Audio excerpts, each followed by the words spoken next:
नमस्कार। Times of Swaraj में आप सबों का स्वागत है और मैं हूं संतोष सिंह। और आज हम टाइम्स ऑफ स्वराज के खास कार्यक्रम सीधी बहस में हम उस जमीनी हकीकत को समझना चाहते हैं कि आखिरकार चुनाव में अब चंद दिन ही कह सकते हैं, अब उल्टी गिनती शुरू हो चुकी है, फिर भी माहौल नहीं है। एनडीए की लगातार बैठकें हो रही है, राहुल गांधी का वोटर अधिकार यात्रा चला पूरे बिहार में, तेजस्वी की भी कुछ न कुछ गतिविधियां चल ही रही है। भाकपा माले से लेके तमाम वामपंथी संगठन से लेके पीके तक सड़क पर उतरे हुए हैं, गांव में गांव उतरे हुए हैं। लेकिन चर्चा जब आप करिए गांव के लोगों से तो बड़ा अनमनस्क तरीके से बात करते, कहाँ अभी कहाँ कुछ हो रहा है। तो ये सारी चीजें, ये चीजें क्यों है, ये इन बातों को समझने के लिए हम आज आपकी मुलाकात अखिलेश जी से कराएंगे। अखिलेश जी खुद इंडिपेंडेंट चुनाव लड़ते हैं, नरपतगंज अररिया डिस्ट्रिक्ट में वहां खुद चुनाव लड़ते हैं। पिछले विधानसभा चुनाव भी उन्होंने लड़ा था। और इंडिपेंडेंट इसलिए नहीं कि सिर्फ हम चुनाव लड़ रहे हैं, एक प्रयोग के तौर पर चुनाव लड़ रहे हैं कि बिना पैसा खर्च किए हुए, बिना किसी पार्टी के सिंबल के साथ हम जनता के बीच जा रहे हैं, जनता के मुद्दों को लेकर जा रहे हैं। उस पर उसका क्या रिस्पॉन्स है, वोट आए या नहीं आए, ये इनका मकसद नहीं है। इनका मकसद है कि जनता को हम एजुकेट करें कि एक वोट का जो अधिकार आपको मिला है, उस अधिकार का आप सोच समझ कर इस्तेमाल करिए। जाति, धर्म, मजहब, पैसे, ये अगर इसके सहारे अगर आप वोट करते रहे तो फिर वो बातें नहीं होंगी जिस सुधार की आप बात सोचते हैं। इसलिए हमने सोचा कि अखिलेश जी लगभग 1 महीने से उस इलाके में घूम रहे हैं। इनसे बेहतर आउटपुट नहीं मिल सकता है कि आखिर जमीन स्तर पर चल क्या रहा है। तो चलते हैं सीधे अखिलेश जी के पास। अखिलेश जी, आपका स्वागत है। नमस्कार। नमस्कार। एक परिचय और दे दे अखिलेश जी। बिहार पुलिस सेवा से रिजाइन दिए, अभी पटना यूनिवर्सिटी में प्रोफेसर है। सामाजिक गतिविधियों के साथ साथ छात्रों से जुड़े हुए मुद्दों को लेकर लगातार सक्रिय रहते हैं। छात्र बेहतर करें उसका वो एक अलग तरीके से का एक प्लेटफॉर्म है, उस पर भी काम करते हैं। लेकिन हम उन तमाम मुद्दों से इतर अखिलेश जी, हम आज आपसे बात कर रहे हैं कि 1 महीने से आप डोर टू डोर गांव गांव घूम रहे हैं, क्या माहौल आपको लग रहा है? संतोष जी, देखिए, जब हम इस बार गांव गए तो एक अलग मकसद से गए थे और लोगों से मिलने का जो मेरा आपसे भी कई बार बातचीत हुई थी, तो उस बातचीत में ये बात निकल कर आई थी कि इस समय चुनाव लड़ने से ज्यादा महत्वपूर्ण है राजनीतिक चेतना का प्रचार प्रसार। तो इस बार हम उस एजेंडा में बहुत प्रमुखता से इस बात को रखे हैं कि लोगों को हम राजनीतिक चेतना क्या होता है, पॉलिटिकल थिंकिंग, जो ये मिसकॉन्सेप्शन है लोगों के बीच में कि बिहार के लोग पॉलिटिकली बहुत मतलब मैच्योर हैं। तो मैं ग्राउंड पे जब जाता हूं तो ये एकदम बात सही नजर नहीं आती है मुझे। लोगों के अंदर मान लीजिए पॉलिटिकल मैच्योरिटी रहता है तो वो वोट पॉलिटिकली थॉट थिंकिंग के तहत देते, वैसा नहीं करते हैं। वो एक भीड़ के जैसा वोट करते हैं। अगर उसकी जाति का लोग किसी पर्टिकुलर पार्टी को वोट कर रहा है तो वो उसी को वोट करेंगे, वो बीच में कुछ नहीं देखते हैं। और अभी जब हम घूमना शुरू किए तो लोगों के अंदर में मतलब ये पिछले मैं कह रहा हूँ कि 4-5 बरस से मैं लोगों के अंदर देखा हूँ कि इलेक्शन को लेकर कोई एक्साइटमेंट नहीं है। ये एक्साइटमेंट समझिए राजनीतिक पार्टियों के द्वारा और उनके जो पेड कार्यकर्ता हैं, कहीं न कहीं पेड नहीं भी है तो किसी न किसी तरह से वो उनको एक तरह का प्रिविलेज दिया जाता है और कुछ न कुछ उसको लाभ दिया जाता है। तो वैसे जो लाभुक हैं किसी न किसी वे में, वे एक फोर्स क्रिएट करने की कोशिश करते हैं, लेकिन वो फोर्स ग्राउंड पे एग्जिस्ट नहीं करता है। लोग खुद में इतने परेशान हैं। अभी आप देखिएगा कि गाँव में अभी हम जब घूम रहे हैं तो यूरिया को लेकर के परेशान है, कोई एसआईआर को लेकर परेशान है, कोई जो है अभी जमीन का जो चल रहा है सर्वे काम, चौतरफा लोग पिछले 1 बरस से 2 बरस से जब हम जाते हैं गाँव में तो लोग बोलते हैं हम लोग तो परेशान ही परेशान हैं। हमको तो सांस लेने का फुर्सत नहीं है, हम अपने व्यक्तिगत जीवन में इतने दुखी हैं और इतने परेशान हैं कि हमको कौन चुनाव लड़ेगा, नहीं लड़ेगा, कौन पार्टी आएगी, नहीं आएगी, उससे हमको क्या लेना देना है। तो अब ये समझिए कि इस तरह का जो चीज जब रन होगा तो उस कंडीशन में कभी भी सही वोटिंग हो ही नहीं पाएगा। और वो मतलब लास्ट मोमेंट में वो एज अ भीड़, एज अ क्राउड किधर भी वोट कर देंगे, फिर वही का ढाका 3 पात होता है। जब हम लोगों से बात करते हैं, युवाओं से बात करते हैं बहुत डिटेल में, जब उनको बहुत मतलब विस्तार से बताते हैं, तब वो बोलते हैं कि सर इस तरह का बात करने वाला हमारे पास तो कोई कैंडिडेट है ही नहीं और आप मतलब जब हैं, तो आपकी बात को हम लोग सुनेंगे। कई बार मुझे पत्रकारों से भी बातचीत हो जाती है, अभी एक इसी भ्रमण के क्रम में पटना में पत्रकारिता करते थे, वो आपको भी जानते हैं अच्छी तरीके से। अब वो गाँव चले गए हैं, वो एक दुकान खोल लिए हैं। तो उन्होंने कई सवाल किए, महुआ न्यूज़ में पहले काम किया करते थे वो, तो ऐसे करके तो उन्होंने कई सवाल किए, तो वो बोले कि मतलब आप पहला व्यक्ति हैं जो हमारे सवालों का जवाब दे पा रहे हैं। नहीं तो यहाँ जो उम्मीदवार आते हैं, वो बोलते हैं कोई मतलब जो उनका एजेंडा है, जो एनडीए और यूपीए का अपना खास एजेंडा है, उसी एजेंडा की बात करते हैं और वो पब्लिक एजेंडा का कहीं कोई उसमें वार्तालाप नहीं रहता है। तो कोई मतलब व्यक्ति के नाम पे वोट माँगेंगे और किसी न किसी मतलब जाति, धर्म इन सब चीज़ों पे वोट माँगते हैं। लेकिन आप मुद्दों की बात करना चाहते हैं, आप चाहते हैं कि ये लोगों के अंदर में एक पॉलिटिकल अवेयरनेस हो, वो क्यों वोट करे और उसके वोट का क्या कीमत है। अभी एक हम गाँव में आपको एक वाकया सुनाते हैं, बहुत पर्सनल एक्सपीरियंस है मेरा। मैंने एक व्यक्ति को कहा कि आपके वोट की कीमत क्या है? तो वो बोलता है अरे 500 500 1000 रुपया मिल जाएगा वही बहुत है, एक साड़ी मिल जाएगा वही काफ़ी है। जब उनको बताया कि नहीं आपका वोट का कीमत करोड़ों में है, तो बोले कि झूठ मतलब अपना देहाती भाषा में बोला कि तू झूठ बोले जा। मतलब आप जो है झूठ बोल रहे हैं। हम बोले कि उसको समझाया कि आपके सामने का सड़क है ना टूटा-फूटा है। ये सड़क 1 किलोमीटर का भी अगर ढलाई रोड बना है तो मान लीजिए 1 करोड़ रुपया का ये रहा होगा इसका बजट। वो 1 करोड़ की सड़क पे आप चलते हैं। जब आप चल रहे होते हैं तो उस सड़क का कीमत कितना है? 1 करोड़।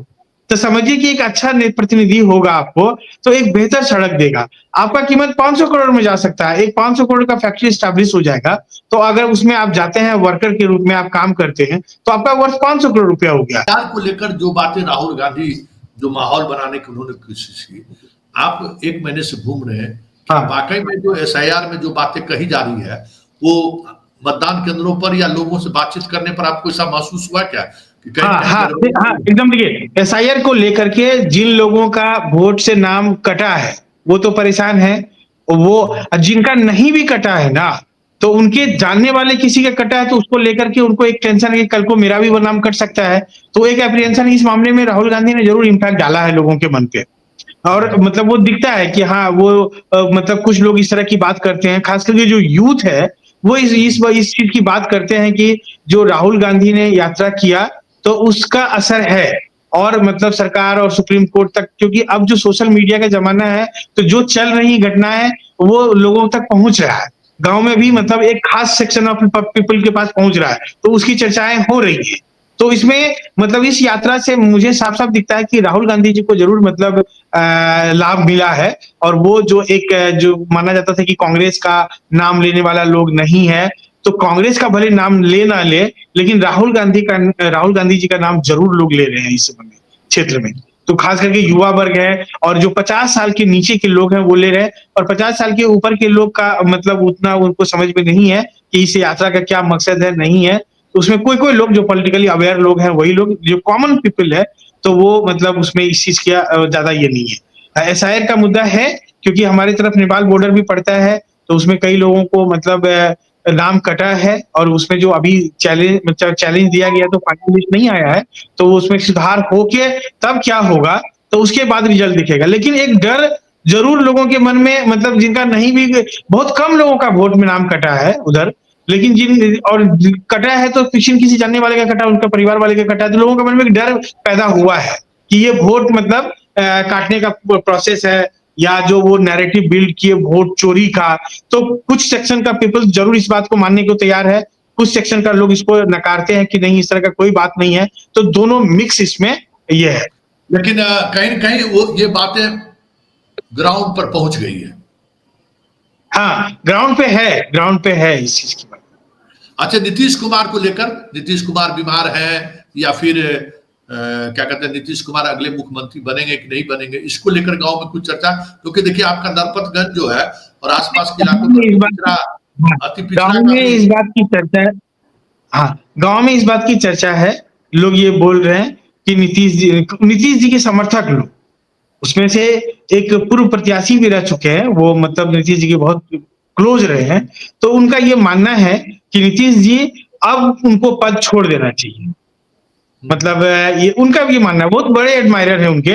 उनका ये कहना है कि एक समय आता है कि हर व्यक्ति को मतलब क्या बोलते हैं कि रिटायरमेंट लेना पड़ता है, वो एक स्वाभाविक प्रक्रिया है, नेचुरल प्रक्रिया है। उन्होंने बहुत सम्मान से इस बात को कहा कि मतलब नीतीश जी की तबीयत अच्छी नहीं है और इस जरूरत है कि उनको आराम करें और दूसरे को पास ऑन करें। मतलब कोई भी जरूरत नहीं है कि उन्होंने बहुत काम किए हैं, उनका जो कहना था, मैं कह रहा हूँ या कि उन्होंने बहुत काम किए हैं, इंफ्रास्ट्रक्चर में काम किए हैं, लॉ एंड ऑर्डर में काम किए हैं। तो ऐसी परिस्थिति में बहुत उनका नाम है। अब जितना दिन वो आगे कंटिन्यू करेंगे तो शायद उनका नाम खराब होगा। तो ये चीजें हैं। वोटर मतलब इस वजह से उनके वोटर उनके साथ रहेंगे या नहीं रहेंगे? ये तो मान लीजिए, देखिए वोटर तो इतना जल्दी डिटैच नहीं होता है। हाँ। ये समझिए, वोटर इतना आसानी से डिटैच नहीं होता है। यहाँ 20 साल में चढ़ता है वोटर, 20 साल उतरने में लगता है उसको। तभी जो भी जिसकी सत्ता आती है 20 साल लग जाते हैं, समझे। 20 साल तक वो आराम से राज करता है। तो अभी वोटर इतना जल्दी डिटैच नहीं होने का मतलब आसार दिखता है। और लेकिन हाँ, जैसे मेरे जैसा लोग अगर नैरेटिव लेके आएगा तो इस बार मुझे लग रहा है कि हमारे क्षेत्र में तो वोटर डिटैच होंगे, क्योंकि हमने जो नैरेटिव बिल्ड किया है उसका एक बहुत बड़ा इम्पैक्ट दिख रहा है। ठीक है। बीजेपी के नरेंद्र मोदी की छवि को लेकर क्या है, नरेंद्र मोदी को लेकर? हाँ, देखिए ये भी एक बहुत अहम सवाल है आपका, क्योंकि अभी उसी के अंदर, पार्टी के अंदर ही आप देखिए कि मोहन भागवत जी का बयान आया था 75 साल वाला, और मोदी जी के बारे में जो बात अभी लोग बोल रहे हैं इनके बारे में, नीतीश जी के बारे में, वही बात नरेंद्र मोदी जी के बारे में बोल रहे हैं। और जो उनका एक नैरेटिव था मतलब ऑपरेशन सिंदूर को लेकर के, उसमें भी ग्राउंड पे लोग खुश नहीं है। वो उसके जो हार्डकोर मतलब समर्थक लोग हैं, वो भी मतलब जब मास लोग रहेगा तो समर्थन कर देंगे, लेकिन उसे जब इंडिविजुअली आप बात करेंगे तो वो नाराज। तो मतलब उनको लगता है कि हाँ हाँ, मतलब वोट पर मतलब वोट उनका जो कोर वोटर है वो भी सिंदूर को लेकर कहीं न कहीं असहज है। हाँ, असहज है, मतलब असहज है, समझ गए। तो ये चीजें देखिए, ये चीजें हैं, लेकिन इस कंडीशन में एक और बात है कि जो सामने वाला मतलब वो है ना, तो वो उसमें भी वो ट्रस्ट नहीं दिख रहा है उनको, समझ रहे हैं। तो मतलब जो एंगल्स किधर किधर घूम रहा है, तो ऐसी स्थिति में मतलब अगर लार्जर प्रोस्पेक्ट में देखिएगा एज ए होल बिहार को, हमको लगता है अगर मल्टीप्लाई करके देखें, क्योंकि वहां हम केवल एक विधानसभा को नहीं ऑब्जर्व कर रहे हैं, अगल बगल मतलब 10 15 20 विधानसभा को ऑब्जर्व कर रहे हैं, क्योंकि वहां पे मतलब बहुत बारीकी से काम करते रहते हैं उधर, अब तो लोगों से बात होती रहती है। लार्जर प्रोस्पेक्ट में देखिएगा कि यहाँ पे 3 ध्रुव है, आरजेडी है, जदयू है और भाजपा है। तो इन 3 ध्रुव में से 2 जो जिस तरफ जाएंगे ना, पलड़ा हमेशा उनका भारी रहेगा। और उस पलड़ा को मतलब काउंटर करने के लिए बहुत बड़े एफर्ट का जरूरत है। शायद वो अपोजिट एंड उतना लगा पाएगा, नहीं लगा पाएगा, उतना टैक्टिकल हो पाएगा, नहीं हो पाएगा, ये बहुत बड़ा क्वेश्चन मार्क है। अच्छा, चलते चलते एक आखिरी सवाल, पीके का क्या स्थिति है? देखिए, प्रशांत किशोर जी के बारे में मैं कहूंगा कि लोग उसको जान रहे हैं क्षेत्र में, लेकिन उसको वोट करने का मूड में एकदम भी नहीं दिख रहे हैं लोग, समझ गए। और मतलब लोग उसको सब जान रहे हैं, क्योंकि उन्होंने प्रचार प्रसार बहुत किया है और काफी प्रचार किया उन्होंने। प्रचार के बल पे लोग उसको जान रहे हैं, सोशल मीडिया में प्रचार है और ग्राउंड पे भी लोग उसका नाम जानते हैं, अच्छे से जानते हैं। और लोगों को एक बात यह भी लगता है कि जो बहुत सारे वैल्यूएबल लोगों से मैंने बात किया, उनको कहते हैं कि वो बोलते कुछ है और उनका व्यक्तित्व कुछ और है। तो इसीलिए मतलब प्रशांत किशोर जी को लेकर के मेरा यही ऑब्जर्वेशन है कि जो चीजें मतलब मीडिया में दिखाई जा रही हैं वो ग्राउंड पे नहीं है। चलिए, बहुत बहुत धन्यवाद अखिलेश जी। हाँ, थैंक यू। तो ये हमारे साथ अखिलेश जी थे, जिन चीजों को समझना चाहते थे। रिजल्ट में कोई बड़ा फर्क नहीं दिखेगा। जो 2 गठबंधन एक साथ हैं उनकी जीत तय है, ऐसा एक ग्रामीण लेवल पर जो चीजें दिखती हैं उसका एक आउटकम आप कह सकते हैं कि रिच जिसका है वो खास बदलाव नहीं होगा। लेकिन एक बड़ा बात यह है, ये कह सकते हैं, एक बड़ी बात यह है कि राहुल गांधी गेम चेंजर हो सकते हैं। जिस तरीके से गांव गांव में राहुल की बात पहुंची है तो गेम चेंजर हो सकता है, लेकिन वो वाकई में वोट में तब्दील होगा कहना मुश्किल है। लेकिन राहुल की बात को लोगों ने इफेक्टिवली सुना है, इफेक्टिवली उस पर लोग सोच रहे हैं, और उसको अगर वोट में बदलने में अगर महागठबंधन कामयाब हो गए तो फिर तो लड़ाई है, नहीं तो फिर जो पहले चुनाव होता रहा है वही चुनाव का परिणाम सामने दिख जाए तो कोई बड़ी बात नहीं होगी। चलिए, इस सीधी बात में बस इतना ही, यह सिलसिला जारी रहेगा। फिलहाल इजाजत दीजिए, नमस्कार।